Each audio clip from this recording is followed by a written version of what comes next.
لك عين المعدله بعد تستخدمين هذه المكناسه وانت عندك مكناسه سامكس. تعال باوع الاداء مالتك. باوع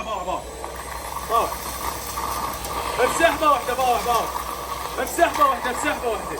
هذه المكنسه الكهربائيه الخرافيه والعملاقه. تعال باوع هنا سامكس 2200 واط. هاي 2200 واط 25 لتر. هاي برميل مو مكنسه عاديه استاذي. تعال باوع هنا القطعه اللي يجي وياها البوري مالتها اللي طوله 1.30 سنتيم. ايضا هذه العكس حتى تمسحون به القاع. نجي نحسب الاغراض اللي بداخلها. هذا الفلتر وهذه الصونده بمتر كامل. تعال باوع متر كامل تجي. ايضا عندنا شنو بعد؟ هذا راس المسح يجيكم بالفرشه مالته. تعال باوع الفرشه لتنظيف الزوالي. هذه الفرشه لتنظيف الزوالي. ايضا عندك هذه القطعه لتنظيف الزوايا الضيقه، لتنظيف التخم وايضا لتنظيف الفرشات. طبعا هنا همينا شنو عندنا؟ 4 شروخ لتسهيل الحركه بالتنقل اثناء التنظيف. هذه القطعه ايضا لتركيب هذين القطع. تمام.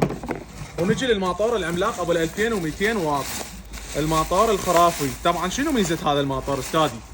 شنو ميزه هذا الماطور؟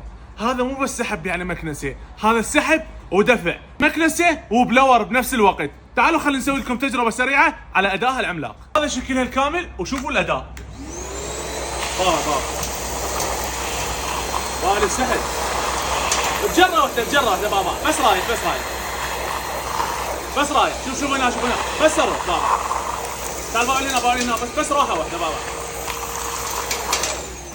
هذا الجمال عليه ضمان سنه كامله من تاريخ الشراء. ايش منتظرين؟ عملاقه وجايكم الشتاء وتعب الزوالي. خذوها ونظف فيها الزوالي مالتكم وخلي راسكم مرتاح. والتوصيل متوفر لكل محافظات العراق.